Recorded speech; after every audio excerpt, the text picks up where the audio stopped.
Personnellement, j'ai toujours considéré les institutions financières comme des sociétés aux valeurs conservatrices. Aujourd'hui, je rencontre André Fortin. Il est directeur de compte à la Caisse d'économie solidaire et on va voir si, au contraire, la Caisse peut faire preuve d'audace dans son accompagnement auprès des entreprises.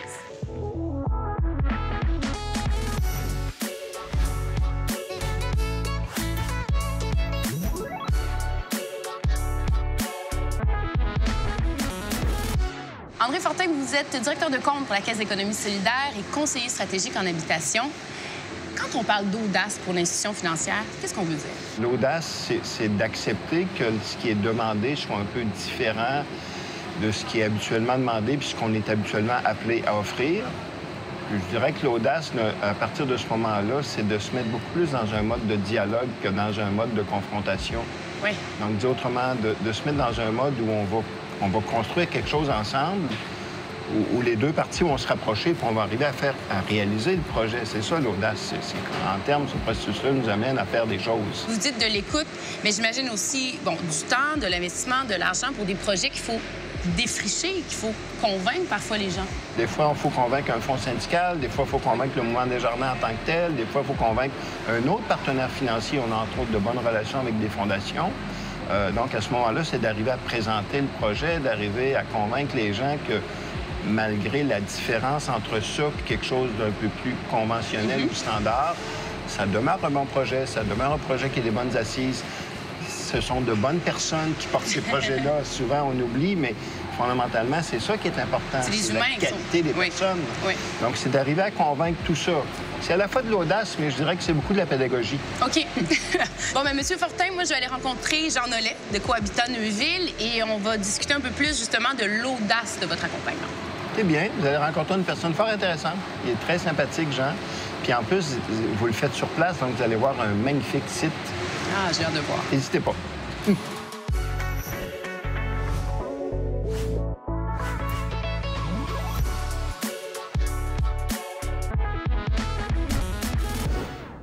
Jean Nollet, derrière le projet Cohabitat Neuville, ça va bien? Oui, ça va très bien, merci. On est sur un bel espace, un beau grand terrain qui va se construire bientôt.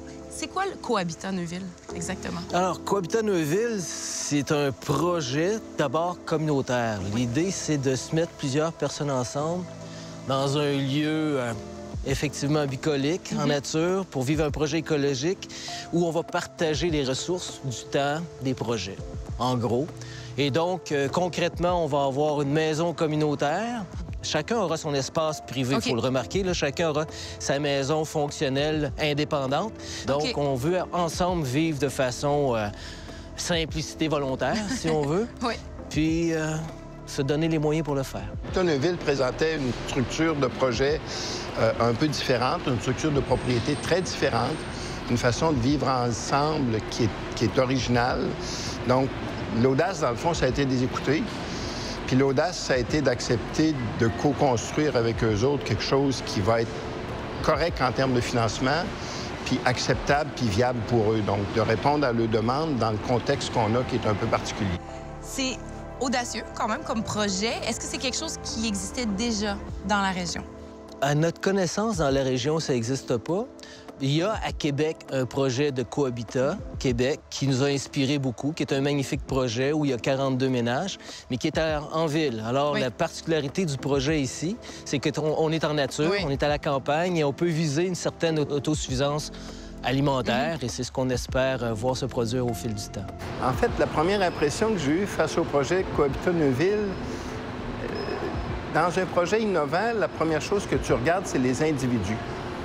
Parce qu'au-delà des chiffres, s'il y a des gens à qui tu prêtes, il faut que ces gens-là, tu leur fasses confiance. Puis dans le fond, ça a été ça, la première impression. Ça a été de dire, OK, j'ai une belle gang autour de moi, j'ai une belle gang devant moi, donc on va construire quelque chose ensemble. Ça a été bien, ça. Tout au long du projet, vous avez été accompagné par la Caisse d'économie solidaire. En quoi l'institution financière a fait preuve d'audace? Honnêtement, la Caisse d'économie solidaire, étant donné ses valeurs, étant donné les personnes qui y travaillent, a été en mesure de le saisir et de dire, ouais, ça vaut la peine, on y croit et on pense qu'ils vont y arriver. Fait que ça prenait une petite dose d'audace pour dire, OK, on avance avec eux autres. en sachant que le projet va évoluer puis que ça va demander des ajustements au fil du temps.